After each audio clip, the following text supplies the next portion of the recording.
them is the White Nile. It is the Pishon in the Bible. The other is the Gihon. And there is a Gihon Hotel in Addis Ababa. It is the Blue Nile. And to the east by the Tigris and the Euphrates. So the Garden of Eden was not a small vegetable garden. It was a vast piece of territory.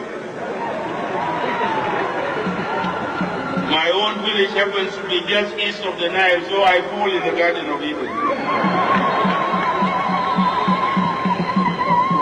It will surprise many of you that the Prophet Moses was brought to a Sudanese named Zipporah, as narrated in the book of Numbers. From the biblical days, we move to the ancient Sudanese kingdoms of Awad, of Irtaq, of Anu, of Maida, that are believed to be connected with the present day Dinka, Shuluk, Nuer, other Nilotic tribes, and the peoples of Central and Western Sudan. And up the corridors of history, we move to the kingdom of Marawi, that bequeathed and spread iron civilization to the rest of Africa. Marawi got transformed into the Christian kingdoms of Nubia. They then followed the spread of Islam and Arab migration into the Sudan, and the subsequent collapse of the last Nubian Christian kingdoms of Makuria, Alawa, and Soba in 1504. Followed by the rise on the axis of the Islamic kingdom of Sinar, which was founded by the Funch and the Chulu people. The rest of Sudanese history is familiar to all of us, from the Islamic kingdoms of Sinar to the Turco-Egyptian occupation, to the first Islamic Mahadist state, to the Anglo-Egyptian condominium, to independence in 1956, and to the nyayo movement of 1955 to 1972, to the SPLA in 1983, to the second Islamic state in the Sudan of the Ingal, with which we negotiated from 1989, and to the comprehensive peace agreement which we signed today. This is the history of the Sudan, and this is how we got here. It has been a long journey of more than 5,000 years to reach Naivasha and Nyayo Stadium today. It is important to know and appreciate where we came from in order to better be able to chart the way forward with the momentum of historical force. That was Sudanese history.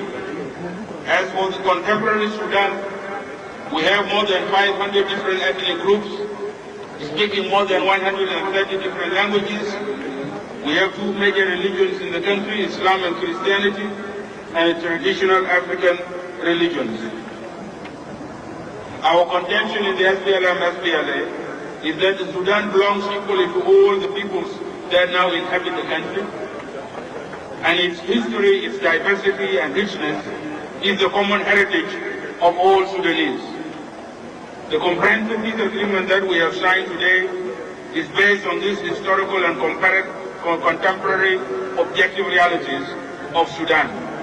And by implementing the provisions of the comprehensive peace agreement that we have signed today, we shall evolve an all-inclusive form of governance that ensures that all Sudanese are equal stakeholders, irrespective of where they come from. And this is what will keep our country together.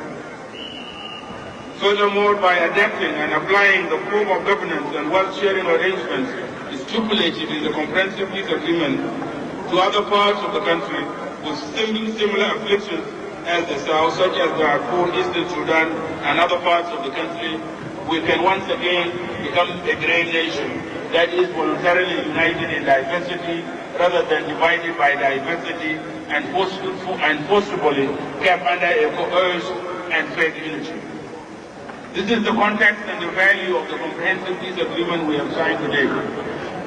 It provides the Sudan with a rare and perhaps the last opportunity to make a real paradigm shift from the old Sudan of exclusivity to the new Sudan of inclusivity, achieved not through force but through the exercise of the right of self-determination. Viewed this way, the right of self-determination, which is one of the cornerstones of the comprehensive peace agreement, is a blessing rather than a curse, as many northern Sudanese fear. I want to assure you that we will all work together with the National Congress Party and other political forces in the Sudan so that we develop a new paradigm so that we keep our country together. Excellencies, distinguished guests, compatriots, ladies and gentlemen, bear with me, I'm almost finished. The transformation which shall be engendered by this agreement, to which I have alluded to, shall be reflected first and foremost in democratic mutation, and to which the SPLM is fully committed. Surely by democratic, we do not mean return to the sham procedural democracy of the past, which was but a camouflage for the perpetuation of vested interests. In that sham democracy, civil rights were subject to the whims of rulers. The majority of Sudanese in the regions remained peripheral to the center of power and was treated as an expendable quantum, only to be manipulated through political trickery and double-dealing. The transformation envisaged in the Comprehensive Peace Agreement puts an end to all that, since it represents a political and socio-economic paradigm shift which entails the recognition of political diversity by guaranteeing full freedom for political pluralism, the entrenchment of human rights and people's rights in the Constitution, the upholding of the independence of the judiciary, including the creation of an inviolable constitutional court and commitment to the rule of law by the government and the governed, and the establishment of a truly independent and competent civil service at all levels of government. It also conceptualizes and seeks to realize a recreation of the legislature in a manner that shall ensure rigorous checks and balances and guarantees powers to the government of Southern Sudan and to the states, powers which can neither be withdrawn nor impaired by other centers of power. Eventually, the Comprehensive Peace Agreement ordains that within a maximum of 3 to 4 years, governance at all levels shall be mandated by the supreme will of the people through internationally monitored free and fair elections. Excellencies, distinguished guests, compatriots, ladies and gentlemen, the long war to which we have put an end to today impoverished our citizens and reduced our country with tremendous resources to destitution. Without claiming that the new economic paradigm shift to which I have alluded to is the ultimate panacea for curing the nation's ills, it provides at least a vision and modalities to address the problems besetting the nation in the here and now, while I leave the world hereafter to those who claim to have divine qualifications.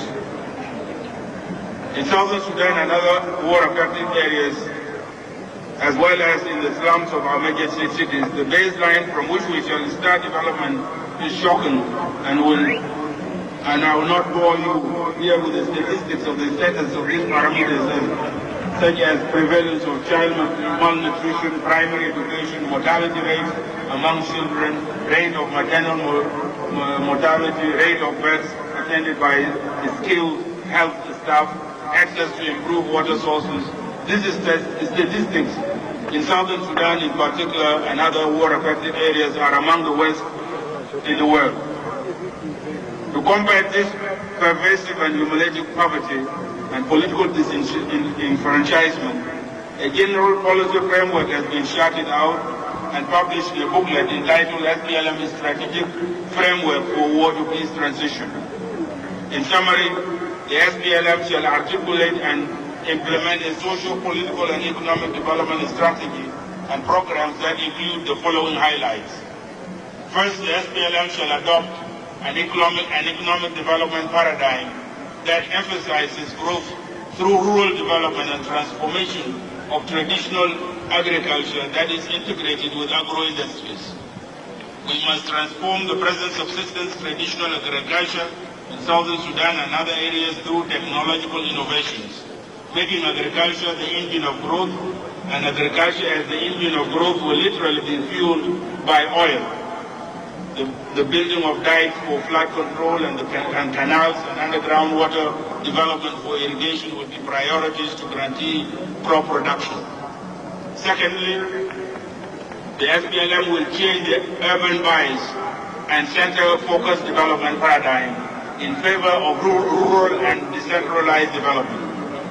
The SPLM vision, policy and slogan shall be to take the towns to people in the countryside rather than people to towns, where they end up in slums, as happens in many countries, with a consequent deterioration in their quality of life.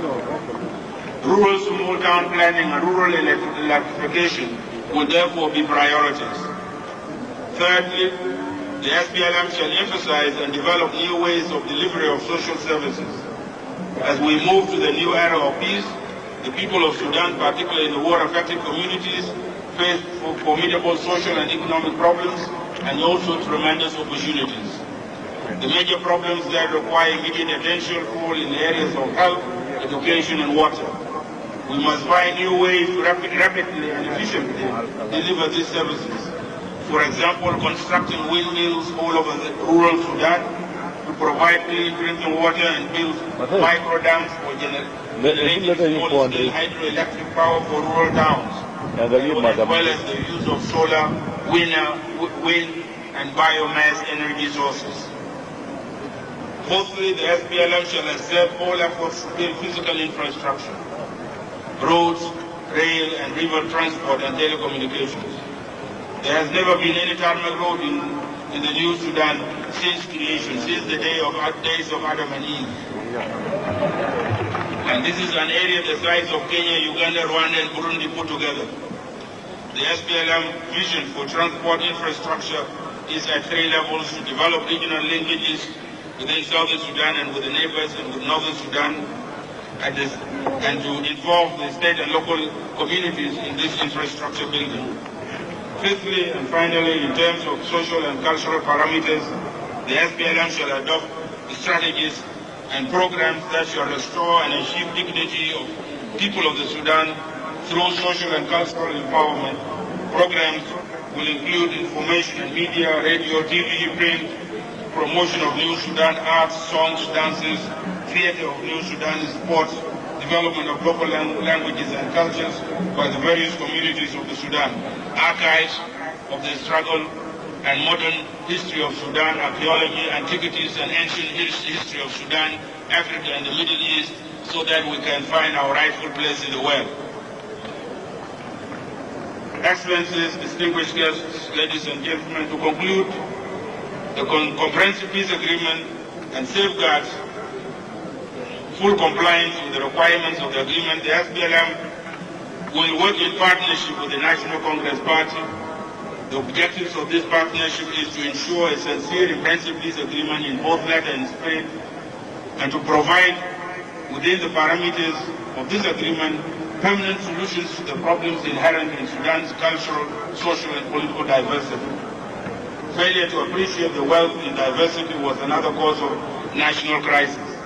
For diversity, viewed positively, is a mutually enriching phenomenon and ultimately a source of national cohesion and strength.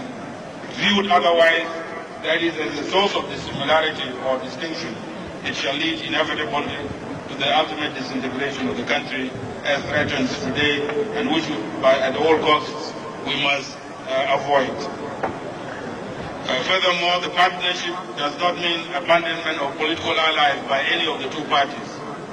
However, this partnership, while safeguarding the new political dispensation, shall in effect nurture the democratic transformation and political multiplicity, which by their very nature may lead to diverse alliances. But so long as those alliances are based on commitment to the letter and spirit of the peace agreements that would have put an end to the longest war in Africa, alliances become assets, not liabilities. It is our submission that political struggle in the Sudan shall henceforth translate into competing visions of peace, progress and development, and never into the use of force or the threat of the use of force. The SPLM, ladies and gentlemen, will ensure that the new political dispensation is wide enough to accommodate all legitimate political and social forces in the country. It is therefore our hope to achieve popular consensus on those agreements. As a movement that has been fighting against marginalization of others, we shall not tolerate the exclusion of anybody from this process. The parties to the Comprehensive Peace Agreement share this conviction, and we have included in the agreement inclusiveness. In this regard, the SPLM will play its role at the national level to work with the National Congress Party and other political forces to ensure full inclusiveness. While the SPLM and the National Congress Party shall be major partners in the initial interim government of national unity, our understanding of